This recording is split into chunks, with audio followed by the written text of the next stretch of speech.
Okay, this is chapter 1, part B video. So we're going to get through this stuff as quick as we can. We finished up with the state last time. And now we are on to the purpose of government. So you should get this stuff all in the last video. So the purpose of government is covered in the preamble to the Constitution. It's pretty basic. There's 6 items here. A more perfect union, establish justice, ensure domestic tranquility, provide for the defense of our country, promote the general welfare, or do things that are going to make people's lives better, and then make sure that we have liberty. That is the purpose of the Constitution, and not a bad idea to memorize that. You can always use that to impress somebody at some point in your life, and I use it all the time, so get that memorized. All right, so when we classify governments, we're looking at a democracy. And democracies are where the supreme authority rests with the people. And there's 2 types. One is a direct democracy, and that's where everyone would vote on every law. Very difficult and really not practical in a large country. An indirect democracy would be a representative democracy, and that's what we have. The United States being a large country of 315 million people, we hire representatives to spend their time to make laws and to look at policies, public policies that would be beneficial to our country. The other type of government is a dictatorship, and under a dictatorship or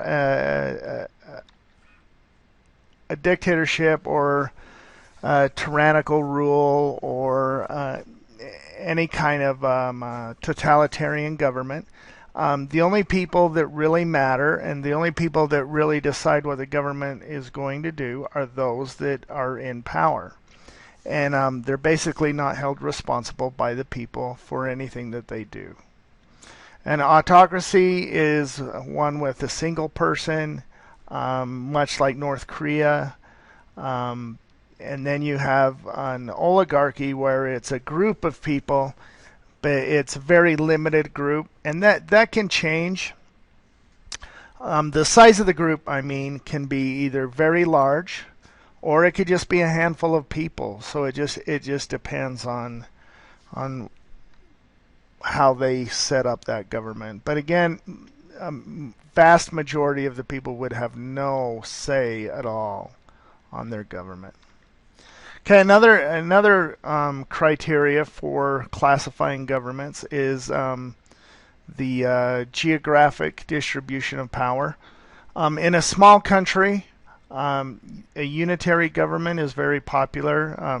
One single government exists, and there may be lower governments like provinces or cities or counties or something like that, but those governments exist by the authority of the unitary government or the top government level. So that's how you can tell if it's unitary. Do the lower level governments like cities and counties and stuff, do they exist by the power of the larger government? An example of that would be France.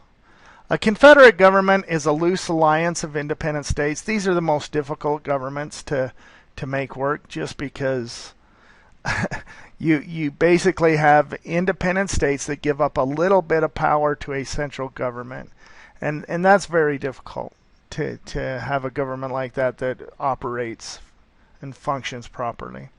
The next one would be a federal government, and the federal government are generally large geographic regions.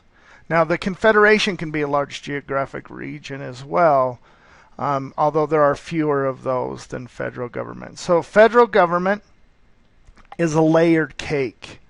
So you can kind of think of it as a cake with 2 layers. On one layer, at the top layer, you have the federal government, and it has certain responsibilities, and then you divide some of the responsibilities that government generally would take care of with the lower level governments.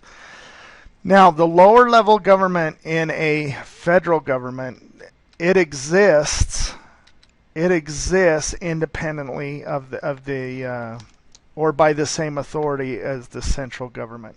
So, for instance, in the United States, the federal government could never say that the state of Texas has to be broken up. That's unconstitutional. They can't do that.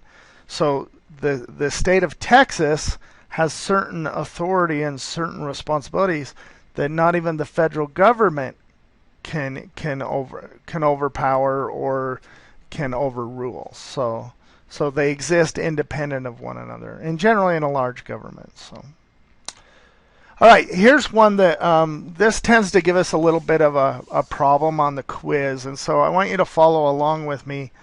I'm going to try and use my pointer and point this out. But there's who controls the executive, or how do we pick the executive is the question here. And oops, let me go back.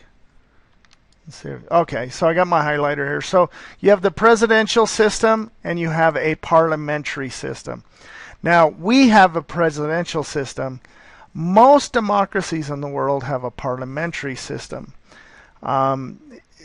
For whatever reason, we picked a presidential system. There's probably a dozen or so countries that have presidential system, and then there's probably well over 50 countries that have parliamentary systems. So let me kind of walk you through how we pick the executive in a presidential system. The legislative branch and the executive are picked independently.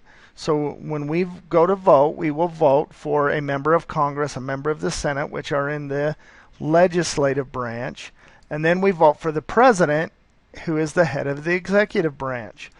Well, in a parliamentary system, the voters will vote for the legislative branch, and then the legislative branch will then select generally one of its members to be the chief executive.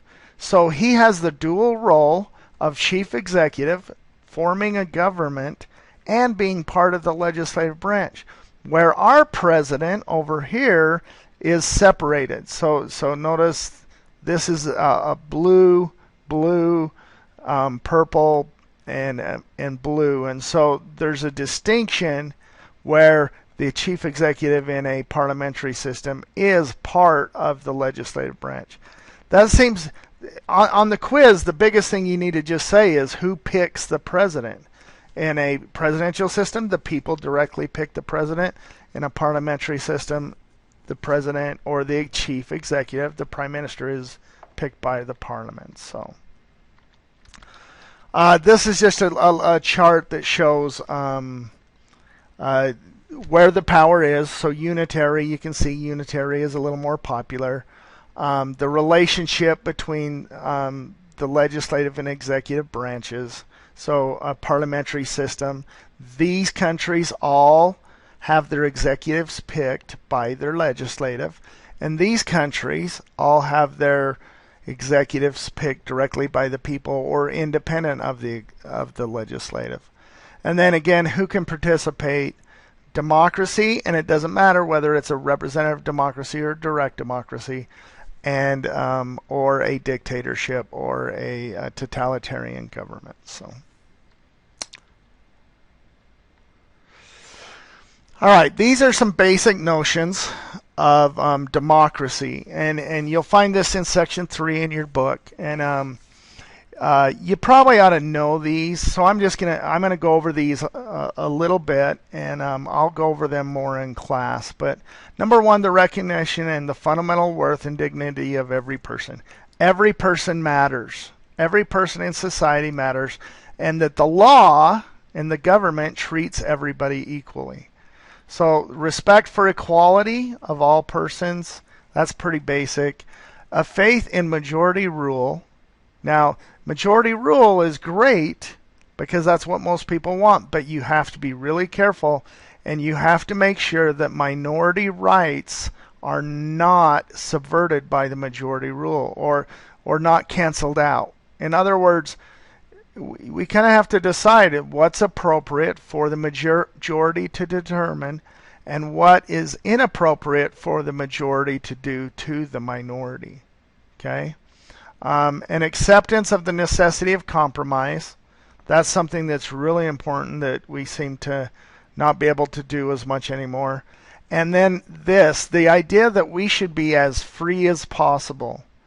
And a lot of libertarians think that, we're not near as free as we should be, that there should be a lot more personal freedom than there is. And so that is a debate of how much freedom you're going to allow people to have, that is in large part decided by majority rule. So anyway, hopefully this helped make sense of chapter 1 and really review the end of chapter questions. And I want just go ahead and read the section on the free enterprise system and how it allows people to be as free as possible. So, and I'll just end it there. So double check your notes and review the section questions or the chapter questions so that you can do well on the quiz. And good luck.